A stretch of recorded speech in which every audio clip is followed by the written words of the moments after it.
Hello, friends. This is Waylon Lewis of Elephant Journal, and we do a just about weekly interview or conversation series. Today, I'm honored to host Andy Karr, a Buddhist teacher who I actually grew up knowing, and vice versa. And we're going to talk about his new book, Into the Mirror. Andy, Hey, Waylon. we did. Good to see you. Yeah, good to see you. So, Andy, if you would, do you have a copy of your book there? I do. Great. Yeah, hold it up for us, nice and close if you can. So it's Into the Mirror.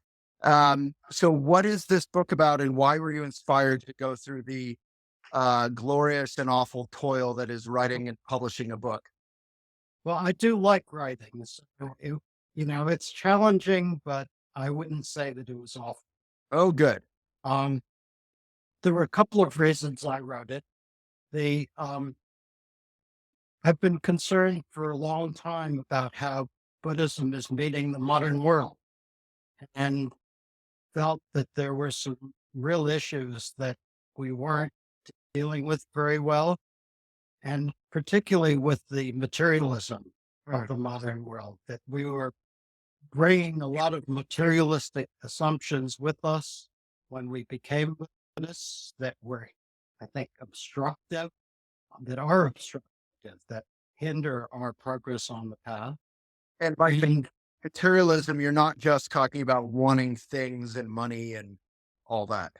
that's kind of the top level. That's the most superficial level of materialism. But materialism is basically the belief that anything that's real is physical.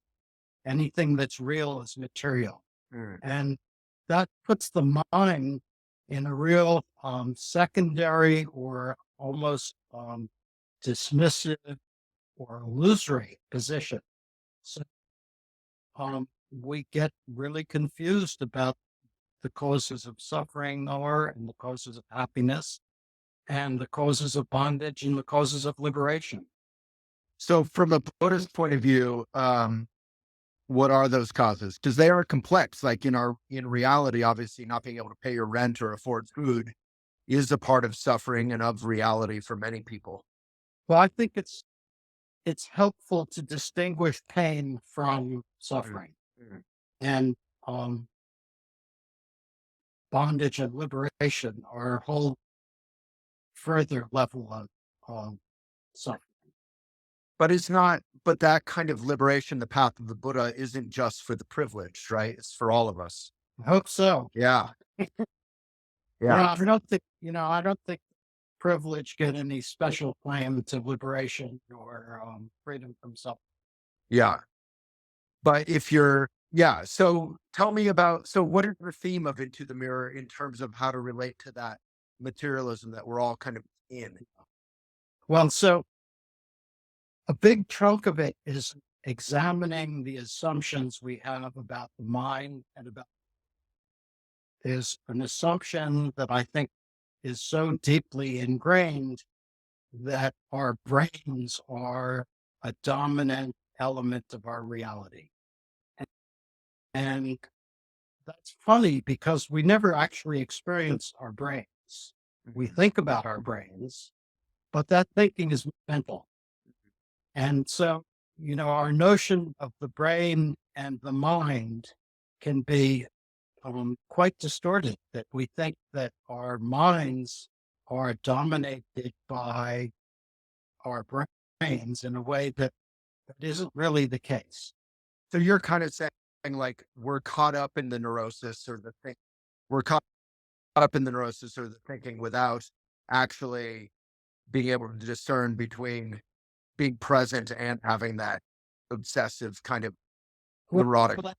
yeah, it's actually, it's a narrative that we carry with us, a narrative about our experience, that what we're experiencing is caused by our brains and our body. Yeah.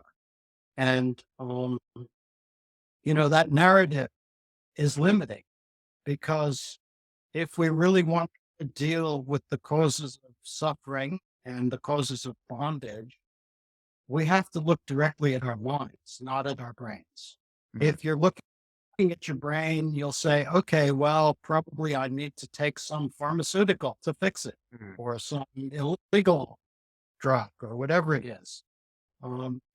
Because my suffering is coming from a material basis, I need some material basis to counteract. Yeah. And that prevents us sometimes from really looking at what is going on in our experience, and starting to recognize how it is our experience and our relationship to it that is the problem. And so that, I mean, that sounds, you know, really mature and philosophical when it comes out of your mouth. But if I repeated that, I said, look, people don't need drugs, legal or otherwise, necessarily. Sometimes it can be helpful. But what you really need is X, which is, I'm assuming, meditation, study, the Buddhist path of relating. Ethics, Was that ethics. ethics relating to suffering directly? Yeah. I mean, that's a pretty controversial statement, which is kind of exciting in different book sense. Well, I don't know about that. Yeah. Yeah, I think sometimes I'm not going to dismiss pharmaceuticals. Yeah. There are cases where people have these imbalances that do require pharmaceuticals. Sure. Um, but I think that there's a dominant narrative in society that it's all about stuff, either Yeah. stuff to accumulate, knowledge as stuff, um, whatever it is that you think is the cause of happiness. Yeah.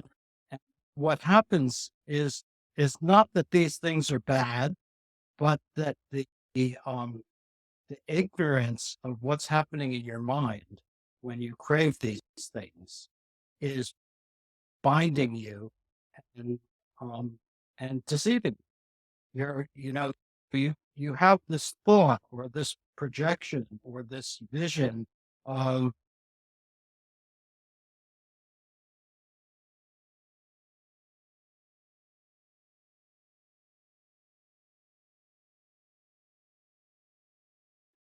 paints, and and we spend all our time chasing after these reflections, or running away from reflections if we're fearful, and we're caught up in this.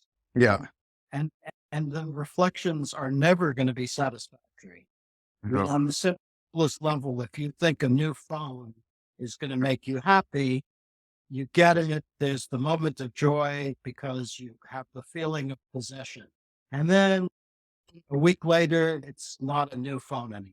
And then 6 months later, the next one comes out. All of that is a deception based on the initial belief that your projection of this thing was going to provide happiness. Right. And the opposite too, Andy, right? Like, we're not noticing in a funny way that the thoughts and the neurosis are keeping us miserable, right? Absolutely. We think That's we figure it out. We think the problem is whatever I'm thinking about instead of the thought, Yeah, kind of. yeah. So the title of the book I find interesting. First of all, because I didn't understand it first. You know, Into the very Shambhala Shambhala, when they're publishing a book, they have a committee that reviews titles. Mm, And I had come up with three or four really crappy titles over the course of writing this book. mm, And then they came up with a bunch of crappy titles. mm. And the committee was meeting one day about a year ago, and my editor said, we have to come up with some better options. Mm. And I woke up the morning the committee was meeting and thought, Into the Mirror. And I thought, oh, that sounds cool. Yeah. Sounds Lewis Carroll, Yeah. looking glass, kind of literary. And it took me about a year to realize that there was some meaning Into the Mirror that I had neglected, which is that the book is very much about the relationship we have to all these reflections. The the ultimate antidote is to look at the mirror itself, the mind, which is the mirror of our experience. Hmm. So in a like everyday advice way, if someone comes to you who's reading your book or is about to read your book and they say, so what do I do? Do I look at my mind? Like, what is the basic advice beyond reading the book, of course? Yeah, so I take it in steps. Yeah. The book has three main parts. The first one is a general orientation toward meditation practice, toward working with your feeling, experiencing your feelings rather than thinking about them, Mm, um, distinguishing what we perceive from what we think, what we project. mm. And Elephant um, printed or published a very nice, I think, very nice extract from the book about that kind of dis- distinguishing, how to distinguish perception from conception. Yeah. Yeah, we'll include that excerpt in the when we release the video of the podcast as Great, well. Yeah. great. Anyhow, so that's the first stage of the book. It's kind of assembling your resources for the journey. And then the second part of the book is about materialism. And it takes a Western philosophical axe to this notion that the mind comes from the brain, Right. that the mind is is not a real thing, and that the brain is. So, um, using some Western philosophy to cut through a lot of the narrative we inherit about materialism and stuff. And so that's the second part. And that's kind of the preparation for the big ascent in the third part, the big climb, which is going through the Mahayana path and using some of the methods that were developed, particularly by the Indians, the early Indian Mahayanas, about how to recognize how we project onto reality all the time, how we fabricate, and then to look at the kind of essence of that fabricating mind. Mm. So, I think the simple prescription is you need some tools, you need some methods, you need to eliminate some effective assumptions, and then you need to explore. You need to investigate, and you use the methods that were presented at the beginning of the book and first part to actually look at mind directly. Yeah. So Mahayana, if you can you unpack what Mahayana is for some of us? Sure, Great. sure. So Mahayana Buddhism, um, we distinguish an early Buddhism from the time of the Buddha. Little we know historically of the time of the Buddha.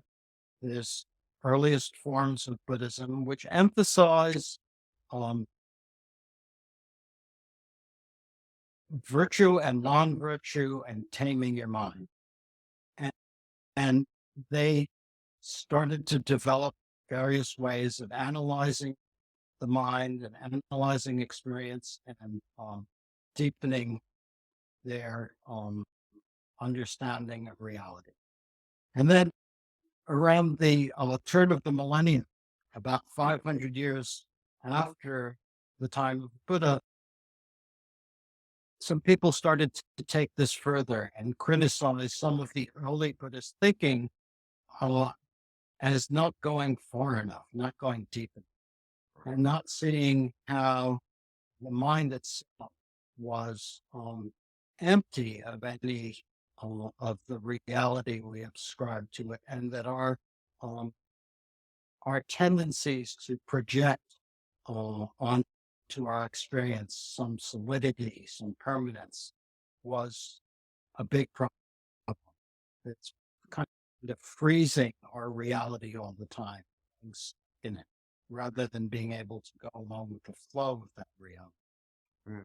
And then further, they started to talk about the basic sense of duality that we experience all the time, the sense of separateness, um, that we're not able to really relax ultimately, Mhm. and that duality is itself false, and presented methods to see through that duality. And then the Mahayana culminates with this notion of Buddha nature, which is the sense that we already have minds that are perfect, but we don't know how to relate to them. We don't know how to work with them.